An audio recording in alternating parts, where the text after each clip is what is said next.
তারানাথ তান্ত্রিকের প্রথম গল্প আপনারা শুনিয়াছেন কিছুদিন আগে। হয়তো অনেকেই বিশ্বাস করেন নাই, সুতরাং তাহার দ্বিতীয় গল্পটি যে বিশ্বাস করিবেন এমন আশা করিতে পারি না। কিন্তু এই দ্বিতীয় গল্পটি এমন অদ্ভুত যে সেটি আপনাদের শুনাইবার লোভ সম্বরণ করা আমার পক্ষে দুঃসাধ্য। জগতে কি ঘটে না ঘটে তাহার কতটুকুই বা আমরা খবর রাখি। There are more things in heaven and earth, Horatio, ইত্যাদি ইত্যাদি। অতএব এই গল্পটি শুনিয়া যান এবং সম্পূর্ণ অসত্য বলিয়া ডিসমিস করিবার পূর্বে মহাকবির ওই বহুবার উদ্ধৃত সর্বজন পরিচিত অথচ গভীর উক্তিটি স্মরণ করিবেন, এই আমার অনুরোধ। তবে যিনি প্রত্যক্ষদৃষ্ট এই স্থূল জগতের বাহিরে অন্য কোনো সূক্ষ্ম জগৎ কিংবা ভূতপ্রেত কিংবা অন্য কোনো অশরীরী জীব কিংবা অপদেবতা উপদেবতার অস্তিত্বে আদৌ বিশ্বাসবান নহেন, তিনি এই গল্প না হয় নাই পড়িলেন। ভূমিকা রাখিয়া এখন গল্পটা বলি। সেদিন হাতে কোনো কাজকর্ম ছিল না। সন্ধ্যার পূর্বে মাঠ হইতে ফুটবল খেলা দেখিয়া ধর্মতলা দিয়া ফিরিতেছিলাম। মোহনবাগান হারিয়া যাওয়াতে মনও প্রফুল্ল ছিল না। কি আর করি, ধর্মতলার মোড়ের কাছেই মঠ লেনে তারানাথ জ্যোতিষীর বাড়ি গেলাম। তারানাথ একাই ছিল। আমায় বলিল, এসো এসো হে, দেখা নেই বহুকাল, কি ব্যাপার? কিছুক্ষণ গল্পগুজবের পরে উঠিতে যাইতেছি, এমন সময়ে ঘোর বৃষ্টি নামিল। তারানাথ আমায় এই অবস্থায় উঠিতে দিল না। আমি দেখিলাম বৃষ্টি হঠাৎ থামিবে না। তারানাথের বৈঠকখানায় বসিয়া আমরা দুজনে। বৃষ্টির সময় মনে কেমন এক ধরনের নির্জনতার ভাব আসে। বৃষ্টি না থাকিলে মনে হয় শহরশুদ্ধ লোক বুঝি আমার ঘরে আসিয়া ভিড় করিবে।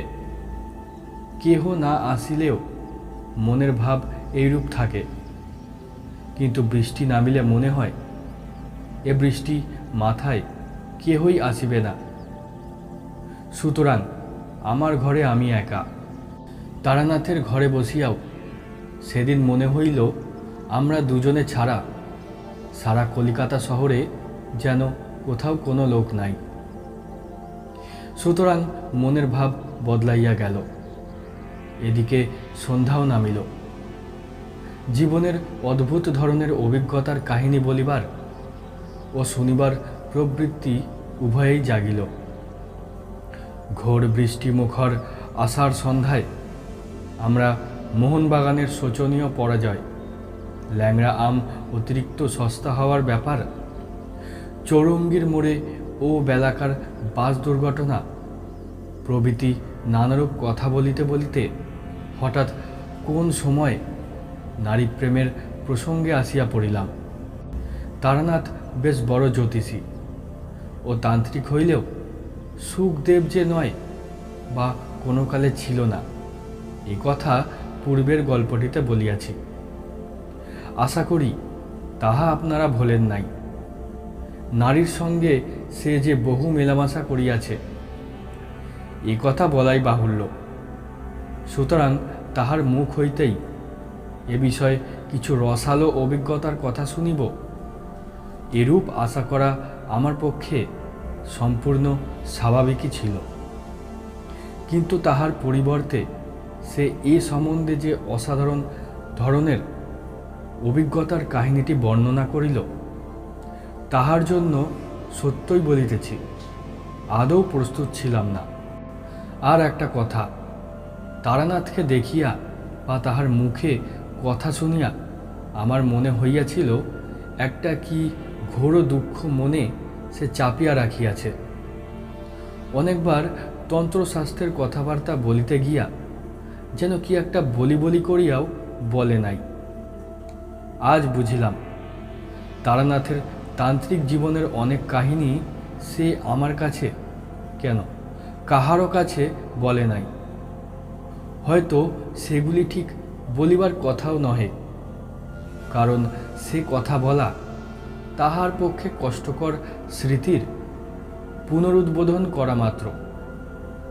তাছাড়া আমার মনে হয় লোককে সেসব গল্প বিশ্বাস করানোও শক্ত। বলিলাম, জ্যোতিষী মহাশয়ের এ সম্বন্ধে অভিজ্ঞতা নিশ্চয়ই আছে অনেক, কি বলেন? তারানাথ বলিল, অভিজ্ঞতা একটাই আছে, এবং সেটা বড় মারাত্মক রকমের অদ্ভুত। প্রেম কাকে বলে বুঝেছিলাম সেবার, এখন কিন্তু সেটা স্বপ্ন বলে মনে হয়। শোনো তবে। আমি বাধা দিয়া বলিলাম, কোনো ট্র্যাজিক গল্প বলবেন না। প্রথম প্রেম হলো একটি মেয়ের সঙ্গে, সে মারা গেল, এই তো। ও ঢের শুনেছি।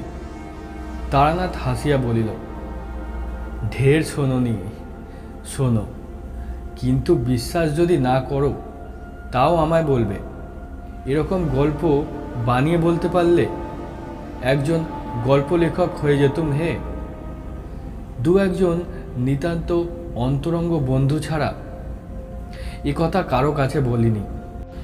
ঠিক এই সময় বাড়ির ভিতর হইতে তারানাথের বড় মেয়ে চারু ওরফে চারি দু পেয়ালা গরম চা ও দুখানি করিয়া পরোটা ও আলু ভাজা আনিল। চারি 10 বছরের মেয়ে, তারানাথের মতোই গায়ের রং বেশ উজ্জ্বল, মুখ চোখ মন্দ নয়। আমায় বলিল, কাকাবাবু, লেসের কাপড়ের ছবিটা আনলেন না? চারির কাছে কথা দিয়া রাখিয়াছিলাম, ধর্মতলার দোকান হইতে তাহার উল বোনার জন্য একটা ছবি ও প্যাটার্নের নকশা কিনিয়া দিব। বলিলাম, আজ ফুটবলের ভিড় ছিল, কাল এনে দেব ঠিক। চারি দাঁড়াইয়া ছিল। তারানাথ বলিল, যা তুই চলে যা, দুটো পান নিয়ে আয়। মেয়ে চলিয়া গেলে আমার দিকে চাহিয়া বলিল, ছেলেপিলের সামনে সেসব গল্প, চাটা খেয়ে নাও, পরোটা খানা। না না, ফেলতে পারবে না, ইয়ং ম্যান তোমরা এখন, খাওয়ার বেলা অমন, ওই বৃষ্টির জলেই হাত ধুয়ে ফেলো। চা পানের পরে তারানাথ বলিতে আরম্ভ করিল, বীরভূমের শ্মশানের যে পাগলির অদ্ভুত কাণ্ড সেবার গল্প করেছিলাম, তার ওখান থেকে তো চলে এলাম সেই কাণ্ডের পরেই। কিন্তু তন্ত্রশাস্ত্রের প্রতি আমার একটা অত্যন্ত শ্রদ্ধা হয়ে গেল তারপর থেকে। নিজের চোখে যা দেখলুম তা তো আর বিশ্বাস না করে পারি না। এটা পাগলির কথা থেকে বুঝেছিলুম। পাগলি আমায় ইন্দ্রজাল দেখিয়েছিল নিম্নতন্ত্রের সাহায্যে, কিন্তু সে তো ব্ল্যাক ম্যাজিক ছাড়া উচ্চতন্ত্রের কথাও বলেছিল। ভাবলাম, দেখি না কি আছে এর মধ্যে। গুরু খুঁজতে লাগলুম। খুঁজলে কি হবে, ও পথের পথিকের দর্শন পাওয়া অত্যন্ত দুর্লভ। এই বিষয়ে বহু স্থান ঘুরে বেরিয়ে আমার দুটি মূল্যবান অভিজ্ঞতা হলো। প্রথম, ধুনি জ্বালানো সাধুদের মধ্যে শতকরা 99 জন ব্যবসাদার। ধর্ম জিনিসটা এদের কাছে একটা বেচাকানার বস্তু। ক্রেতাকে ঠকানোর বিপুল কৌশল ও আয়োজন এদের আয়ত্তাধীনে। দ্বিতীয়, সাধারণ মানুষ অত্যন্ত বোকা, এদের ঠকানো খুব সহজ, বিশেষত ধর্মের ব্যাপারে। যাক, ওসব কথা। আমি ধুনি জ্বালানো ব্যবসাদার সাধু অনেক দেখলুম, ইন্স্যুরেন্সের দালাল দেখলুম, দৈবী ঔষধের মাদুলি বিক্রেতাকে দেখলুম, সাধু বেশি ভিক্ষুক দেখলুম, সত্যিকার সাধু একটাও দেখলুম না। এই অবস্থায় বরাকর নদীর ধারে শাল বনের মধ্যে একটি ক্ষুদ্র গ্রামের সীমায় এক মন্দিরে একদিন আশ্রয় নিয়েছি। শীতকাল, আমি বনের ডালপালা কুড়িয়ে আগুন করবার জোগাড় করতে যাচ্ছি। এমন সময়ে একজন শ্যামবর্ণ, ঋজু ও দীর্ঘাকৃতি পৌর সাধু দেখি একটা পুটুলি বগলে মন্দিরে ঢুকছেন। আমি গিয়ে সাষ্টাঙ্গে প্রণাম করলুম। সাধুটি বেশ মিষ্টভাষী। বললেন, তুই যে দেখছি বড় ভক্ত, কি চাস এখানে? বাড়ি ছেড়ে দেখছি রাগ করে বেরিয়েছিস। আমি বিনীত প্রতিবাদের সুরে বলতে গেলুম, রাগ নয় বাবাজি, বৈরাগ্য। সাধুজি হেসে বললেন, সে কথাটি পাগলিও বলেছিল। ওহে ছোকরা, সাধু হব বললেই হওয়া যায় না। তোর মধ্যে ভোগের বাসনা এখনো পুরো মাত্রায় রয়েছে। সংসার ধর্ম করগে যা। মন্দির থেকে একটু দূরে ছাতিম গাছের তলায় সাধুর পঞ্চমুণ্ডির আসন, 5টি নরমুণ্ড পেতে তৈরি। সাধু রাত্রে সেখানে নির্জনে সাধনা করেন, তাও দেখলুম। মনে ভারী শ্রদ্ধা হলো। সংকল্প করলুম, এ মহাপুরুষকে ছেড়ে কোথাও যাচ্ছি না এবার। কিছুদিন লেগে রইলাম তাঁর পিছনে। তাঁর হোমের কাঠ ভেঙে এনে দিই। 3 মাইল দূরের কুসুমবনি বলে গ্রাম থেকে তাঁর চাল ডাল কিনে আনি। গ্রামের সকল লোকের মুখে শুনলুম সাধুটি বড় একজন তান্ত্রিক। অনেক অদ্ভুত ক্রিয়াকলাপ তার আছে। তবে পাগলির কাছে যেতে লোকে যেমন আমায় ভয় দেখিয়েছিল, এখানেও তেমনই ভয় দেখালে। বললে, তান্ত্রিক সাধু সন্ন্যাসীদের বিশ্বাস করো না বেশি, ওরা সব পারে, একটু সাবধান হয়ে চলো, বিপদে পড়ে যাবে। শীঘ্রই ওদের কথার সত্যতা একদিন বুঝলুম। গভীর রাত্রিতে আমার ঘুম ভেঙে গিয়েছে। সেদিন শুক্লপক্ষের রাত্রি, বেশ ফুটফুটে জ্যোৎস্না। মন্দির থেকে ছাতিম গাছের দিকে চেয়ে দেখি সাধু বাবাজি কার সঙ্গে পঞ্চমুণ্ডির আসনে বসে কথা বলছেন। কৌতূহল হলো, এত রাত্রে কে এলো এই নির্জন নদী তীরের জঙ্গলের মধ্যে? কৌতূহল সামলাতে না পেরে এগিয়ে গেলুম। অল্প দূরে গিয়েই যা দেখলুম তাতে আর এগিয়ে যেতে সংকোচ বোধ হলো। এর সঙ্গে সঙ্গে রীতিমতো আশ্চর্য হয়ে গেলুম। সাধু বাবাজি এত রাত্রে একজন মেয়ে মানুষের সঙ্গে কথা বলছেন। গাছের আড়াল থেকে মেয়ে মানুষটিকে আমি খানিকটা স্পষ্ট, খানিকটা অস্পষ্টভাবে দেখে আমার মনে হলো মেয়েটি যুবতী এবং পরমা সুন্দরী। এত রাত্রে গুরুদেব কোন মেয়ের সঙ্গে কথা বলছেন? সে মেয়েটি এলোই বা কেমন করে একা এই নির্জন জায়গায়? যাই হোক, আর বেশি দূর অগ্রসর হলেই ওরা আমার টের পাবে। মনে কেমন ভয় হলো। সেদিন চলে এলুম। তারপর দিন রাত্রে আমি ঘুমুলুম না। গভীর রাত্রে উঠে পা টিপে টিপে বাইরে গিয়ে গাছের আড়াল থেকে উঁকি মেরে দেখি কাল রাতের সে মানুষটি আজও এসেছে। ভোর হবার কিছু আগে পর্যন্ত আমি সেদিন গাছের আড়ালে রইলাম দাঁড়িয়ে। ফর্সা হবার লক্ষণ হচ্ছে দেখে আর সাহস হলো না। মন্দিরে গিয়ে নিজের বিছানায় শুয়ে ঘুমিয়ে পড়লাম। পরদিন রাত্রেও আবার অবিকল তাই। একদিন আর একটি জিনিস লক্ষ্য করলাম। যে মেয়ে মানুষটির সঙ্গে কথা হচ্ছে তার পরনের বস্ত্রাদি বড় অদ্ভুত ধরনের। সে যে কোন দেশের বস্ত্র পরেছে সেটা না শাড়ি, না ঘাগরা, না জাপানি কিমোনো, না মেয়েদের গাউন। অজানা, যদিও ভারী চমৎকার মানিয়েছে বটে। সেদিন আরও একটা কথা আমার মনে হলো, মেয়ে মানুষটি যেই হোক, সে জানে আমি রোজ গাছের আড়ালে দাঁড়িয়ে দাঁড়িয়ে ওর দিকে চেয়ে থাকি। কি করে আমার এই কথা মনে হলো তা আমি বলতে পারবো না, কিন্তু এই কথা আপচাভাবে আমার মনের মধ্যে উদয় হওয়ার সঙ্গে সঙ্গে মনে কেমন একটু ভয়ও হলো। সরে পড়ি বাবা, দরকার কি আমার এইসবের মধ্যে থেকে।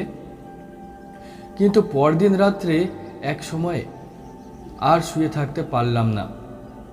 নিশ্চিন্ত মনে উঠে যেতেই হলো। সেদিন আরেকটি জিনিস লক্ষ্য করলাম, মেয়ে মানুষটি যখন থাকে তখন এক ধরনের খুব মৃদু সুগন্ধ যেন বাতাসে পাওয়া যায়। এ কদিনও এই গন্ধটা পেয়েছি, কিন্তু ভেবেছিলুম কোনো বন্য ফুলের গন্ধ হয়তো। আজ বেশ মনে হলো এই গন্ধের সঙ্গে ওই মেয়েটির উপস্থিতির একটা সম্বন্ধ বর্তমান। এই রকম চলল আরও দিন 10-12। তারপরে সাধুর ডাক এলো বরাকর না কোডারমার এক গাড়োয়ালি জমিদার বাড়িতে কি শান্তি সস্তায়ন করার জন্যে। সাধুজি প্রথমে যেতে রাজি হননি। 2 দিন তাদের লোক ফিরে গিয়েছিল, কিন্তু তৃতীয়বারে জমিদারের ছোট ভাই নিজে পালকি নিয়ে এসে সাধুকে অনেক খোসামত করে নিয়ে গেলেন। মনে ভাবলুম এ আর কিছু নয়, সাধুজি সেই মেয়েটিকে ছেড়ে একটি রাত্রিও বাইরে কাটাতে রাজি নন। কিন্তু নিকটে কোথাও বস্তি নেই, মেয়েটি আসেই বা কোথা থেকে? আর সাধারণ সাঁওতাল বা বিহারি মেয়ে নয়। আমি অনেকবার দেখেছি সেটিকে, এবং প্রত্যেকবারই আমার দৃঢ় বিশ্বাস হয়েছে এ কোনো বড় ঘরের মেয়ে। যেমন রূপসী তেমনই তার অদ্ভুত ধরনের অতি চমৎকার এবং দামি পরন পরিচ্ছদ। হঠাৎ আমার মনে একটা দুষ্টু বুদ্ধি জাগল। আমার মনে হয়েছিল মেয়েটিকে সাধুজির হয়তো খবর দেওয়ার সুযোগ হয়নি। দেখাই যাক না আজ রাত্রে আসে কি না। তখন ছিল অল্প বয়স, তোমরা যাকে বলো রোমান্স, তার তখন যে আমার যথেষ্টই ছিল। এতে তুমি আমাকে দোষ দিতে পারো না। নির্দিষ্ট সময়ের কিছু আগে রাত্রে সেদিন আমি নিজে গিয়ে পঞ্চমন্ডির আসনে বসে রইলাম। মনে ভয়ানক কৌতূহল, দেখি আজ মেয়েটি আসে কি না। কেউ কোনো দিকে নেই, নির্জন রাত্রি। মনে একটু ভয়ও হলো। এ ধরনের কাজ কখনো করিনি, কোনো হাঙ্গামায় আবার না পড়ে যাই। তখন আমি অপরিণত বুদ্ধি নির্বোধ যুবক মাত্র। তখন ঘুণাক্ষরেও যদি জানতাম অজ্ঞাতসারে কি ব্যাপারের সম্মুখীন হতে চলেছি, তবে কি আর ছাতিম তলায় একা পঞ্চমন্ডির আসনে বসতে যাই? তার নয়, ও আমার অদৃষ্টের লিপি। সে রাত্রির জের আমার জীবনে আজও মেটেনি। আমার মনের শান্তি চিরদিনের জন্যে হারানোর সূত্রপাতটি ঘটেছিল সেই কাল রাত্রে। তা কি আর তখন বুঝেছিলাম? যাক ও কথা। রাত ক্রমে গভীর হলো। পূব দিকের গাছপালার আড়াল থেকে চাঁদ উঠতে লাগলো একটু একটু করে। আমার ডাইনেই বরাকর নদী, 2 পারেই শিলাখণ্ড ছড়ানো। তার উপর জ্যোৎস্না এসে পড়ল। সেই নদীর পারেই ছাতিমতলা ও পঞ্চমন্ডির আসন। আমি যেখানে বসে আছি, আমার বাঁ দিকে খানিকটা ফাঁকা ঘাসের মাঠ, তারপর শালবন শুরু হয়েছে। হঠাৎ সামনের দিকে চেয়ে আমি চমকে উঠলাম। আমার সামনে সেই মেয়েটি কখন এসে দাঁড়িয়েছে এমন নিঃশব্দে, এমন অতর্কিতভাবে যে আমি একেবারে কিছু টের পাইনি। অথচ আগেই বলেছি আমার একদিকে বরাকর নদীর জ্যোৎস্না ওটা শিলাবৃষ্টিত পাড়, আর একদিকে ফাঁকা মাঠ। আসনে বসে পর্যন্ত আমি সতর্ক দৃষ্টিও রেখেছি মাঠের দিকে। নদীর দিক থেকে আমার কাছে কারো আসা সম্ভব নয়। মাঠের দিক থেকে কেউ এলে আমার দৃষ্টি এড়ানোর কথা নয়। মেয়েটি যেখানে দাঁড়িয়ে, সেখানে আধ সেকেন্ড আগেও কেউ ছিল না আমি জানি। আধ সেকেন্ড পরেই সেখানে জলজ্যান্ত একটি রূপসী মেয়ের আবির্ভাব আমার কাছে সম্পূর্ণ ইন্দ্রজালের মতো ঠেকলো বলেই আমি চমকে উঠলাম। সঙ্গে সঙ্গে সেই মৃদু মধুর সুগন্ধ আমার সারা দেহ মন অবশ আচ্ছন্ন হয়ে উঠল। আমার জ্ঞানও বোধহয় ছিল তারপর আর 1 সেকেন্ড। তারপরে কি ঘটল আমি আর কিছুই জানি না।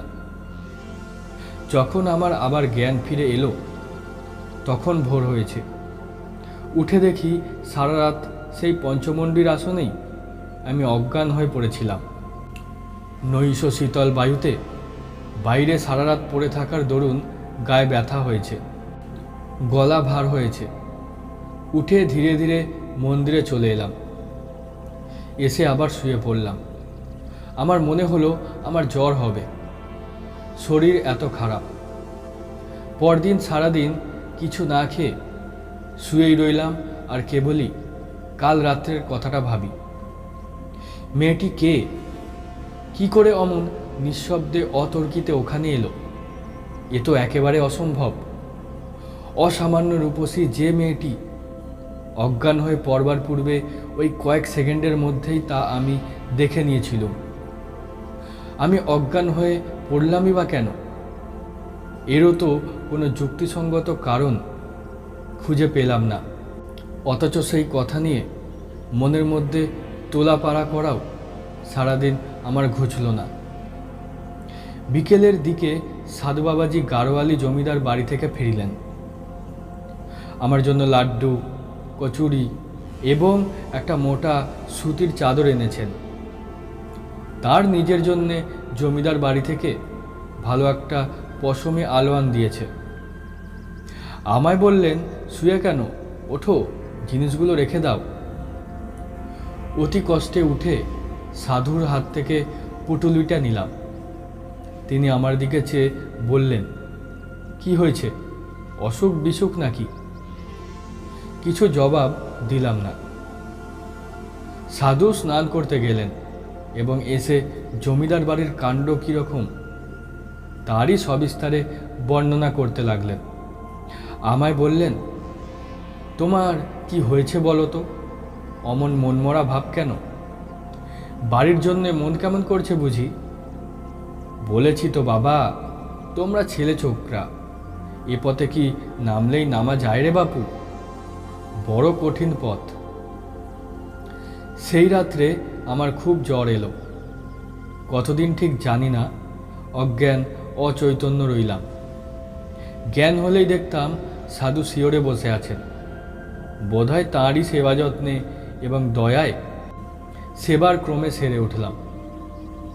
সেরে উঠে একদিন গাছতলায় বসেছি দুপুরের পরে। সাধু বললেন, ছেলে ছোকরা কি না, কি কাণ্ডটা বাদিয়ে বসেছিলে বাপু? এবার তো বাঁচতে না, অতি কষ্টে বাঁচাতে হয়েছে। আচ্ছা বাপু, পঞ্চমন্ডির আসনে কি জন্যে গিয়েছিলে সেদিন রাত্রে? আমি তো অবাক, কি করে জানলেন ইনি? আমি তো কোনো কথাই বলিনি। হঠাৎ আমার সন্দেহ হলো, সেই অদ্ভুত মেয়েটির সঙ্গে নিশ্চয়ই সাধুর ফিরে এসে দেখা হয়েছে। সেই বলেছে। আমাকে চুপ করে থাকতে দেখে বললেন, ভাবছো আমি কি করে জানলাম না?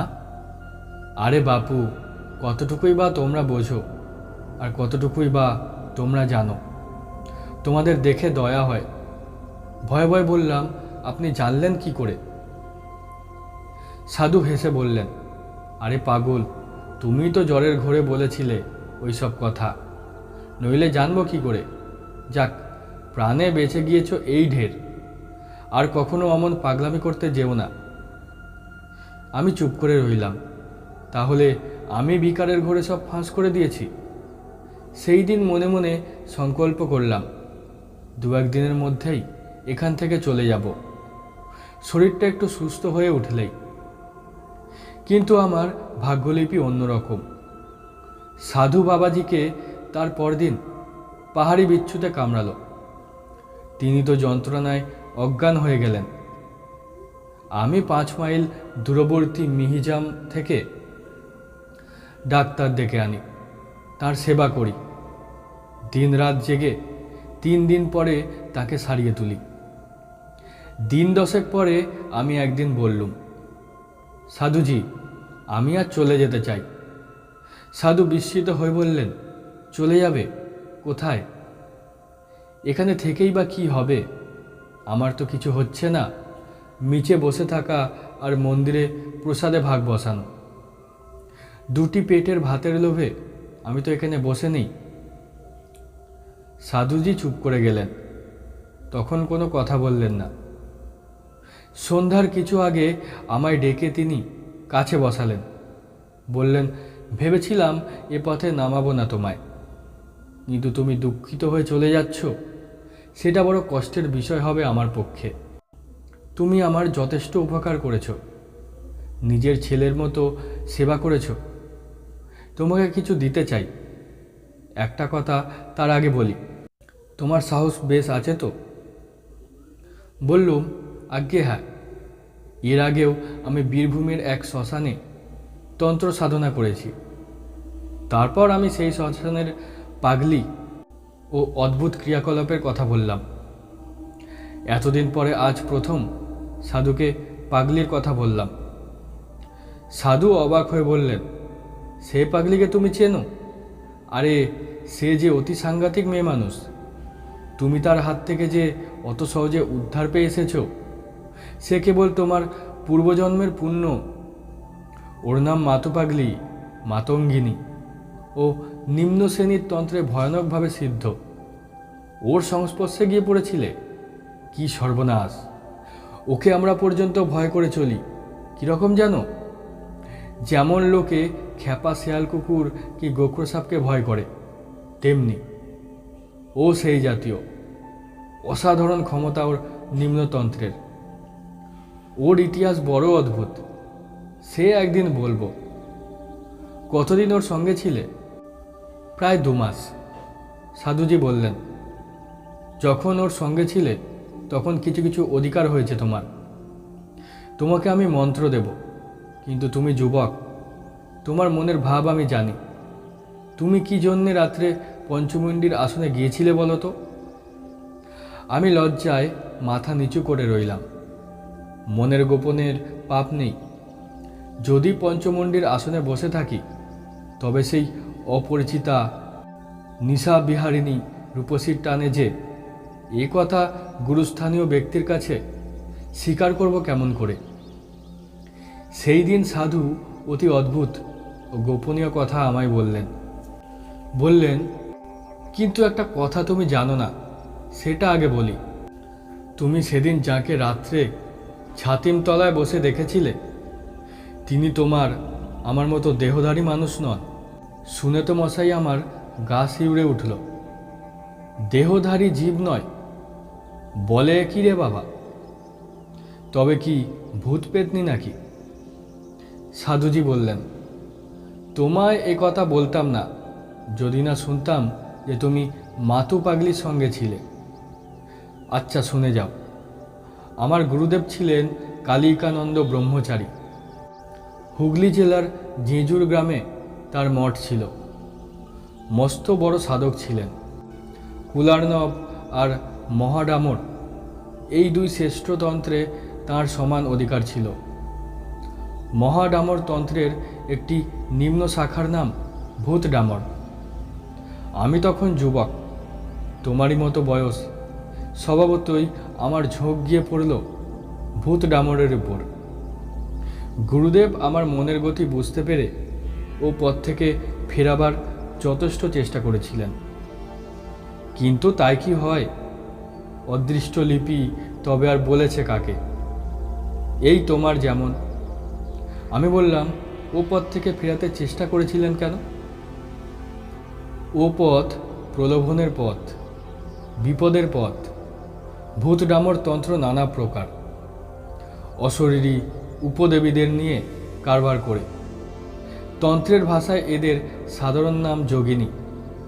জপে ও সাধনায় বশীভূত হয়ে এদের মধ্যে যে কেউ, যার সাধনা তুমি করবে, সে তোমার আপন হয়ে থাকতে পারে। নানাভাবে এদের সাধনা করা যায়। কিষ্কিনী দেবীকে মাতৃভাবে পেতে হয়, কনকবতী দেবীকে পাওয়া যায় কন্যাভাবে, কিন্তু বাকি সব যোগিনীদের যে কোনোভাবে সাধনা করা যায় এবং যে কোনোভাবে পেতে পারা যায়।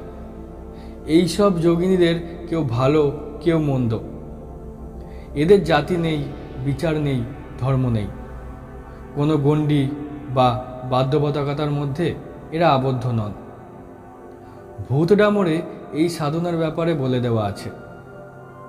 ভূত ডামনের প্রথম শ্লোকই হল অখাত সং প্রবক্ষামি যোগিনী সাধনোত্তম সর্বার্থ সাধনং নাম দেবিনাং সর্বসিদ্ধিদম অধিগুজ্জা মহাবিদ্যা দেবানামপি দুর্লভা।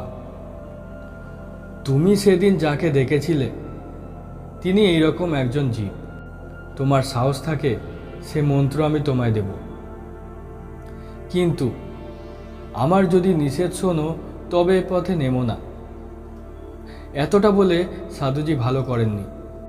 আমার কৌতূহল বাড়িয়ে দিয়ে তিনি আমায় আর কি সামনে রাখতে পারেন? আমি নাছোড়বান্দা হয়ে পড়লাম, মন্ত্র নেবই। সাধুজি বললেন, তবে কনকবতী দেবী সাধনার মন্ত্র নাও, কন্যাভাবে পাবে দেবীকে। আমি চুপ করে রইল। তিনি আবার বললেন, তবে কিঙ্কিনী সাধনার মন্ত্র? আহ, কি বিপদেই পড়েছি বুড়ো সাধুটাকে নিয়ে। অন্য যোগিনীদের দেখতে দোষ কি? সাধু আমার চুপ করে থাকতে দেখে বললেন, বেশ, আমি তোমাকে মধুসুন্দরী দেবী সাধনার মন্ত্র দিচ্ছি। একে কন্যাভাবে, ভগ্নীভাবে বা ভার্যাভাবে পেতে পারো। তবে আমার যদি কথা শোনো, কখনো ভার্যাভাবে পেতে যেও না। এর বিপদের দিক বলি। ভার্যাভাবে সাধন করলে তিনি তোমাকে প্রণয়ীর মতো দেখবেন, কিন্তু এরা মহাশক্তিশালিনী যোগিনী, সাধারণ মানবী নয়। এদের আয়ত্তের মধ্যে রাখা বড় শক্ত।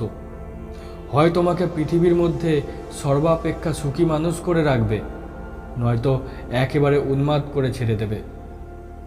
সামলাতে পারা বড় কঠিন। সাধুজি আমায় মন্ত্র দিলেন এবং বললেন, বাবা, এ জায়গা থেকে তোমায় চলে যেতে হবে। তোমায় এখানে আমি আর রাখতে পারি নে। এক জায়গায় দুজন সাধকের সাধনা হয় না। বেশ ভালো, আমিও তা চাই নে। আমার ভয় ছিল হয়তো সাধুজিও মাথু পাগলির মতো হিপনোটিজম জানে এবং খানিকটা অভিভূত করে যা তা দেখাবে আমায়। তারপর আমি তারানাথের কথায় বাধা দিয়া বলিলাম, কেন, আপনি যে স্বচক্ষে পঞ্চমন্ডির আসনে কি মূর্তি দেখেছিলেন, তখন তো সাধু সেখানে ছিলেন না। তারপর আমার টাইফয়েড জ্বর হয়, বলিনি? হয়তো পঞ্চমন্ডির আসনে যখন বসে তখনই জ্বর আসছে। সে সময় জ্বরের পূর্বাবস্থায় অসুস্থ মস্তিষ্কে কি বিকার দেখে থাকবো? হয়তো চোখের ধাঁধা। জ্বর ছেড়ে সেরে উঠে এ সন্দেহ আমার হয়েছিল। সত্যি বলছি। যাক সে কথা। তারপর ওখান থেকে চলে গেলাম বরাকর নদীর ধারে আর একটা নির্জন জায়গায়। ওখান থেকে 5-6 মাইল দূরে একটা গ্রাম ছিল। কিছু দূরে থাকতাম গ্রামের বারোয়ারি ঘরে। গ্রামের লোকে যে যা দিত তাই খেতাম, আর সন্ধ্যার পরে নদীর ধারে নির্জনে বসে মন্ত্র জপ করতাম। এই রকমে 1 মাস কেটে গেল, 2 মাস গেল, 3 মাস গেল, কিছুই দেখিনি। মন্ত্রের উপর বিশ্বাস ক্রমেই যেন কমে যাচ্ছে। তবুও মনকে বোঝালাম 6 মাস পরে পূর্ণাহুতি ও হোম করার নিয়ম বলে দিয়েছিলেন সাধুজি। তার আগে কিছু হবে না। 6 মাসও পূর্ণ হলো। সাধুজি যেমন বলে দিয়েছিল ঠিক সেই সব নিয়ম পালন করলাম। পদ্মাসনম সমাস্থায় মৎস্যেন্দ্রনাথ সম্মতম আমিষান্নই পুপসুপই সংপূজ্য মধুসুন্দরীনম। বরাকর নদীর তীরে বসে ভাত রাঁধলুম, কই মাছ পোড়ালুম। আঙট কলার পাতায় ভাত ও পোড়া মাছের নৈবেদ্য দিলাম। ডুমুরের সমিদ দিয়ে বালির উপর হোম করে ওং টং ঠং ঝং ইং খ মধুসুন্দরী নম এই মন্ত্রে আহুতি দিলাম। জাতি ফুলের মালা নিতান্ত দরকার। কত দূর থেকে খুঁজে জাতি ফুলের মালা এনেছিলাম। তার মালা ও চন্দন আলাদা কলা পাতায় রেখে দেবীর উদ্দেশ্যে নিবেদন করে ধ্যানে বসলাম। সারা রাত কেটে গেল। বললাম, কিছু দেখলেন? কাকস্য পরিবেদনা। ঘি, চন্দন, মিষ্টি কিনতে কেবল কতকগুলো পয়সা শ্রাদ্ধ হয়ে গেল। ধ্যান জপ হোমে কিছুই ফল ফলল না। রাগ করে টান মেরে সব নৈবেদ্য ফেলে দিলাম নদীর জলে। ব্যাটা সাধু ভীষণ ঠকিয়েছে। কোনো ব্যাটার কোনো ক্ষমতা নেই। যেমন মাথোপাগলি তেমনি এ সাধু। তন্ত্রটন্ত্র সব বাজে। খানিকটা হিপনোটিজম জানে, তার বলে মূর্খ গ্রাম্য লোককে ঠকিয়ে খায়। এসব ভাবি বটে। জবটা কিন্তু ছাড়তে পারিনি। অভ্যাস মতো করেই যাই। ওটা যেন একটা বদ অভ্যাসে দাঁড়িয়ে গিয়েছিল। এভাবে আরও মাস 4-5 কেটে গেল। একদিন সন্ধ্যার পরেই, রাত তখন হয়েছে সবে, আধ ঘন্টাও হয়নি, আমি একটা গাছের তলায় বসে জপ করছি। অন্ধকার হলেও খুব ঘন হয়নি তখনও। হঠাৎ তীব্র কস্তুরের গন্ধ অনুভব করলাম বাতাসে। বেশ মন দিয়ে শুনে যাও। এক বর্ণও মিথ্যে বলিনি। যা যা হলো একটার পর আর একটা বলছি, মন দিয়ে শোনো। কস্তুরের গন্ধটা যখন সেকেন্ড 4-5 পেয়েছি, তখন আমার সেদিকে মন গেল। ভাবলুম, এ দেখছি অবিকল কস্তুরীর গন্ধ। বাহ, পাহাড়ে জঙ্গলে কত সুন্দর অজানা বনফুলই আছে। তারপরেই আমার মনে হলো, আমার পেছনে অর্থাৎ যে গাছটার তলায় বসেছিলাম তার গুড়ির আড়ালে কে একজন এসে দাঁড়িয়েছে। আমি পিছন থেকে দেখতে পাচ্ছি নে বটে, কিন্তু অনেক সময় লোকের উপস্থিতি চোখে না দেখেও এভাবে ধরা যায়। আমার সমস্ত ইন্দ্রিয় তখন যেন অতিমাত্রায় সজাগ ও সতর্ক হয়ে উঠেছে। বাতাস যেন বন্ধ হয়ে গেল। সমস্ত শরীর দিয়ে যেন গরম আগুনের হলকা বেরুচ্ছে মনে হলো। আবার অজ্ঞান হয়ে যাব নাকি, ভয় হলো মনে। ঠিক সেই সময় আমার সামনে দেখলাম একটি মেয়ে দাঁড়িয়ে। আধ সেকেন্ড আগেও তিনি সেখানে ছিলেন না। ঠিক সেই পঞ্চমুণ্ডির আসনে বসার রাত্রের সেই অভিজ্ঞতার পুনরাবৃত্তি। কিন্তু এবার মনে মনে দৃঢ় সংকল্প করলাম, জ্ঞান হারাবো না কখনোই। মেয়েটি দেখি ভ্রুকুটির সঙ্গে আমার দিকে চেয়ে রয়েছে। জিজ্ঞাসা করলাম, নিজের চোখে এমনই এক মূর্তি দেখলেন আপনি? আমার কথার মধ্যে হয়তো একটু অবিশ্বাসের গন্ধ পাইয়া তারানাথ উগ্র প্রতিবাদের সুরে বলিল, নিজের চোখে? সুস্থ শরীরে বিশ্বাস করো না করো সে আলাদা কথা, কিন্তু যা দেখেছি তাকে মিথ্যা বলতে পারবো না। কীরকম দেখলেন? কেমন চেহারা? ভারী রূপসী, যদি বলি কিছুই বলা হয় না। মধুসুন্দরী দেবীর ধ্যানে আছে। উদ্দাত ভানু প্রতীকাশা বিদ্যুৎপুঞ্জ নিভাসতি নীলম্বর পরিধানা মদব্যূহ লোলোচনা নানালঙ্কার সৌভাজ্যা কস্তুরী গন্ধমোদিতা কোমলাঙ্গিং স্মেরোমুখীং পিনোত্তুঙ্গ পয়োধরম অবিকল সেই মূর্তি। তখন বুঝলাম দেবদেবীর ধ্যান মন গড়া কথা নয়। সাধকে প্রত্যক্ষ না করলে এমন বর্ণনা দেওয়া যায় না। আপনি কোনো কথা বললেন? কথা? আমার চেতনা তখন লোপ পাবার মতো হয়েছে। তো কথা বলছি। পাগল তুমি? সে তেজ সহ্য করা আমার কর্ম। সাধারণ মানবীর মতো তার কোনো জায়গাই নয়। ওই যে বলেছি, মদ বিহবল লোচনা। ওরে বাবা, সে চোখের কি ভাব!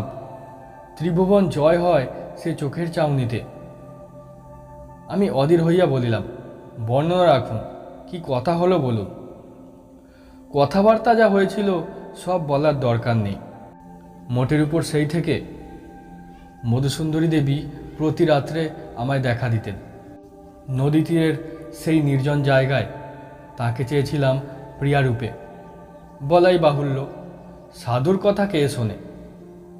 তখন শীতকাল, বরাকর নদীর জল কম হয়েছে অনেক। জলের ধারে জলজ লিলি গাছ শুকিয়ে হলদে হয়ে এসেছে। আগে যেখানে জল ছিল সেখানে বালির উপর অব্রকণা জ্যোৎস্না রাত্রে চকচক করে বরাকর নদীর দুপারের শালবন পাতা ঝরিয়ে দিচ্ছে। আকাশ রোজ নীল। রাত্রে শুক্লপক্ষের জ্যোৎস্নার বড় মনোরম শোভা। সেই সময় থেকে 3টি মাস দেবী প্রতি রাত্রে দেখা দিতেন। সত্যিকার বাঁচা বেঁচেছিলাম ওই 3 মাস। এসব কথা বলা এখন আমার পক্ষে বেদনাদায়ক। কত বেদনাদায়ক তুমি জানো না। আমার জীবনের যা সর্বশ্রেষ্ঠ আনন্দ তা পেয়েছিলুম ওই 3 মাসে। দেবী বটে, মানুষের সাধ্য নেই অমন ভালোবাসা, অমন নিবিড় বন্ধুত্ব দান করা। সে এক স্বর্গীয় দান। সে তুমি বুঝবে না। তোমায় কি বোঝাবো? তুমি আমায় অবিশ্বাস করবে, মিথ্যেবাদী না হয়ে পাগল ভাববে। হয়তো ভাবছো এতক্ষণ, তুমি কেন আমার স্ত্রী আমার কথা বিশ্বাস করে না। আমায় তান্ত্রিক সাধু পাগল করে দিয়েছিল গুণজ্ঞান করে। কিন্তু সে সুখের প্রকৃতি ভীষণ তেজস্কর মদিরার মতো। আমাকে তার নেশা দিনে দিনে কেমন যেন অপ্রকৃতস্থ করে দিতে লাগলো। কিছু ভালো লাগে না। কেবল মনে হয় কখন সন্ধ্যা নামবে বরাকর নদীর শালবনে, কখন দেবী মধুসুন্দরী নায়িকার বেশে আসবেন। সারা রাত্রি কোথা দিয়ে কেটে যাবে স্বপ্নের মতো, নেশার ঘোরের মতো। আকাশ নক্ষত্র দিক বিদিকের জ্ঞান লুপ্ত হয়ে যাবে কয়েক প্রহরের জন্যে। কয়েক প্রহরের জন্যে সময় স্থির হয়ে, নিশ্চুপ হয়ে, স্থানুর মতো অচল হয়ে থেমে থাকবে বরাকর নদী তীরের বনপ্রাঙ্গণে। একদিন ঘটল বিপদ। একটি সাঁওতালি মেয়ে রোজ নদীর ঘাটে জল নিতে আসে। সুঠাম তার দেহের গঠন, নিকটের বস্তিতে তার বাড়ি। অনেক দিন থেকে তাকে দেখছি, সেও আমায় দেখছে। সেদিন সে জল নিয়ে ফিরে যাচ্ছে। আমায় তাদের বাঁকা বাংলায় বললে, ছেলে হয়ে হয়ে মরে যায়, তার মাদুলি আছে তোমার কাছে সাধু বাবা। এমনভাবে করুণ সুরে বললে আমার মনে দয়া হলো। মাদুলি দিতে জানি এ কথা বলিনি, তবে তার সঙ্গে কিছুক্ষণ গল্প করেছিলাম। তারপর সে চলে গেল। মধুসুন্দরী দেবীকে সেদিন দেখলুম অন্য মূর্তিতে। কি ভ্রুকুটি কুটিল দৃষ্টি, কি ভীষণ মুখের ভাব! সে মুখের ভাব তুমি কল্পনা করতে পারবে না। চণ্ডিকা দেবীর রোষ ও কটাক্ষে যেমন লোল জিহ্বা করালিনী প্রচণ্ডা কাল ভৈরবী মূর্তির সৃষ্টি করেছিল, এও যেন ঠিক তাই। সেদিন বুঝলুম আমি, যার সঙ্গে মেলামেশা করি সে মানুষ নয়, মানুষের পর্যায়ে সে পড়ে না। মানবী রাগ যতই করুক সে করালিনী হয় না, পিশাচি হয় না, মানবী থেকে যায়। ভীষণ প্রতিগন্ধে সেদিন শালবন ভরে গেল। প্রতিদিনের মতো কস্তুরীর সুবাস কোথায় গেল মিলিয়ে। তারপর এলেন মধুসুন্দরী দেবী। দেখেই মনে হলো এরা দেবীও বটে, বিদেহী পিশাচিও বটে। এদের ধর্মাধর্ম নেই, সব পারে এরা। যে হাতে নায়িকার মতো ফুলের মালা গাঁথে, সেই হাতে বিনা দ্বিধায়, বিনা অনুশোচনায় নিমেষে ধ্বংস করতে এরা অভ্যস্ত। আমার ভীষণ ভয় হলো। পিশাচি মধুসুন্দরী তা বুঝে বললে, ভয় কিসের? বললুম, ভয় কই, তুমি রাগ করেছ কেন? খলখল অট্টহাস্যে নির্জন অন্ধকার ভরে গেল। আমি শিউরে উঠলাম। পিশাচি বললে, সব চিনতে পারবে? অন্ধকার রাত্রে সাঁওতালদের কোনো বউয়ের সব তোমার সামনে দিয়ে যদি জলে ভেসে যায়, চিনতে পারবে? তুমি না যদি চিনতে পারো, দুটি সবে জড়াজড়ি করে ভেসে থাকলে অন্য লোকে সকালে নিশ্চয়ই চিনবে। হাত জোর করে বললুম, দেবী, তোমায় ভালোবাসি। ও মূর্তি আমায় দেখিও না। আমায় মারো, ক্ষতি নেই, কিন্তু অন্য কোনো নিরপরাধী স্ত্রীলোকের প্রাণ কেন নেবে? দয়া করো।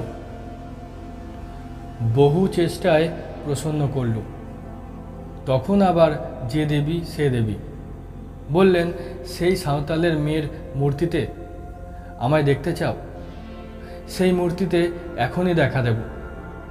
বলতে বলতে সেই সাঁওতালদের মেয়েটি আমার সামনে দাঁড়িয়ে, বরং আরও নিটোল গরম শরীরের, মুখের ভাব আরও কমনীয়। বললুম, ও চাই না, তোমার মূর্তি দেখাও দেবী। সেই রাত্রি থেকে বুঝলুম কালসাপ নিয়ে খেলা করছি আমি।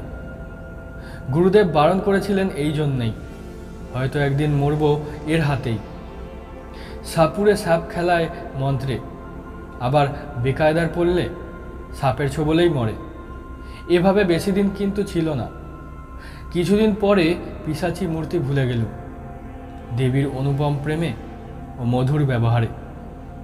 তাতেও বুঝলুম এ সাধারণ মানবই নয়, অমানসিক ধরনের এদের মন। মানুষের বিবর্তনের জীব এরা নয়, হয় তার উপরে নয় তার নিচে। একদিন দেবী আমায় বললেন, আর কিছুদিন যাক, তোমায় বহু দূরে নিয়ে যাব। কোথায় সে বলবো না এখন। কত দূরে? কোন দিকে? এত দূরে, এমন দিকে যা তুমি ধারণা করতে পারবে না। তবে তোমার ভাগ্যে আছে কি তা? সব ভুলে গেলাম আবার। পিশাচিনী মধুসুন্দরী তখন কোথায় মিলিয়ে গেছে। আমার সামনে হাস্যলাস্যময়ী যৌবন চঞ্চলা, মুগ্ধ স্বভাবা, অপরূপ রূপসী এক তরুণী নারী, দেবী বটে। আমি আবার কিসের নেশায় অভিভূত হয়ে পড়লুম, মাথার ঠিক রইল না। একদিন বললেন, বিপদ আসছে তোমার, তৈরি হও। কি বিপদ? তা বলবো না। প্রাণ সংশয়ের বিপদ? তা বলবো না। তুমি অভয় দিলে বিপদ কিসের? আমি ঠেকাতে পারবো না, কেউ ঠেকাতে পারবে না। যা আসছে তা আসবেই। কথা খেটে গেল শিগগির। খুব বেশি দেরি হয়নি। 3 মাস পরে আমার বাড়ি থেকে লোকজন সন্ধানে সন্ধানে সেখানে গিয়ে হাজির। গ্রামের লোক তাদের বলেছে, কে একজন পাগল, বোধহয় বাঙালিই হবে, অল্প বয়সে বরাকর নদীর ধারে শালবনে সন্ধ্যাবেলা বসে থাকে আর আপন মনে বিড়বিড় করে বকে। আমায় এই অবস্থায় গায়ের অনেকেই নাকি দেখেছে। তাই শুনে বাড়ির লোক আমায় গিয়ে খুঁজে বার করলে। ছেঁড়া ময়লা কাপড় পরনে, মাথায় জট, গায়ে খড়ি উঠছে। এই অবস্থায় নাকি আমায় ধরে বাড়ি ধরে আনবার জন্যে টানাটানি। আমি কিছুতেই আসবো না, ওরাও ছাড়বে না। আমার তখন সত্যি জ্ঞান নেই, সত্যি আমি ক্ষিপ্ত, উন্মাদ। ওরা হয়তো আমায় আনতে পারতো না, কিন্তু যে দেবীকে পেয়েছিলাম প্রণয়িনী রূপে, তিনি নিরুৎসাহ করলেন। কীরকম? ওরা ধরে নিয়ে গিয়ে নিকটবর্তী গ্রামের একটি গোয়াল ঘরে আমায় বেঁধে রেখেছিল। গভীর রাত্রে বাঁধন ছিঁড়ে ওদের হাত থেকে লুকিয়ে পালিয়ে সেই একটি রাত মধুসুন্দরী দেবীর সঙ্গে দেখা করেছিলাম। দেবীকে বললাম, আমি এই নদী তীরের তীর্থস্থান ছেড়ে কোথাও যাব না। তিনি নিষ্ঠুর হাসি হেসে বললেন, যেতেই হবে। এই আমার অদৃষ্ট লিপি। অদৃষ্টের বিরুদ্ধে তিনি অত বড় শক্তিশালিনী যোগিনী হয়েও যেতে পারেন না। তিনি জানেন এই রাতের পরে জীবনে তার সঙ্গে আর কখনো দেখা হবে না। আগে থেকে বলে তৈরি করে রাখতে চেয়েছিলেন। এই জন্যেই দেবী ত্রিকালজ্ঞা। তাকে জিজ্ঞেস করিনি কি করে তিনি একথা জানলেন। হলেও তাই। বাড়ি আসার পরে সবাই বললে, কে কি খাইয়ে পাগল করে দিয়েছে। দিন কতক উন্মাদের চিকিৎসা চলল। বছরখানেক পরে আমার বিয়ে দেওয়া হলো। সেই থেকেই আমি সংসারী। আমি জিজ্ঞাসা করিলাম, আর কখনো মন্ত্র জপ করে তাকে আহ্বান করেননি কেন? বাপ রে, এ কি ছেলে খেলা? মারা যাব শেষে। অন্য নারী জীবনে এলে তিনি দেখা দেবেন, সে চেষ্টাও কখনো করিনি। সে কতকাল হয়ে গেল। সে কি আজকার কথা? আচ্ছা, এখন আর তাকে দেখতে ইচ্ছে হয় না। বৃদ্ধ তারানাথ উৎসাহে উত্তেজনায় বালিশ বুকে দিয়া খাড়া হইয়া উঠিয়া বসিল। ইচ্ছে হয় না কে বলেছে? বললুম তো, ওই 3 মাসই বেঁচেছিলাম। দেবী এসেছিলেন মানুষই হয়ে। এদিকে সরৈশ্বর্যশালিনী শক্তিরূপিণী যোগিনী তেজে কাছে ঘেঁষা যায় না, অথচ কি মানবী হয়ে যেতেন যখন ধরা দিতে নামায়। প্রিয়ার মতো আসতেন কাছে, অমনি মিষ্টি, অমনি ঠোঁট ফুলিয়ে মাঝে মাঝে অভিমান। বরাকর নদীর ধারের শালবন রাত্রির পর রাত্রি তার মধুর হাসিতে জ্যোৎস্নার মতো উজ্জ্বল হয়ে উঠত। এমনি কত রাত ধরে এক এক সময় ভ্রম হতো তিনি সত্যিই মানুষই হবেন। বিদায় নিয়ে যাবার সেই রাতটিতে বললেন, নদী তীরের এই 3 মাসের জীবন আমিও কি ভুলব ভেবেছ? আমাদের পক্ষেও সুলভ এ নয়। ভেব না আমি খুব সুখী। আমাদের মতো সঙ্গীহারা বন্ধুহারা জীব কোথায় আছে? প্রেমের কাঙাল আমরাও। কতদিন পরে একজন মানুষে আমাদের সত্যিকার চাওয়া চায়। তার জন্যে আমাদের মন সর্বদা তৃষিত হয়ে থাকে, কিন্তু তাই বলে নিজেকে সহজলভ্য করতে পারি নে। আগ্রহ করে যে না চায় তার কাছে যাই নে।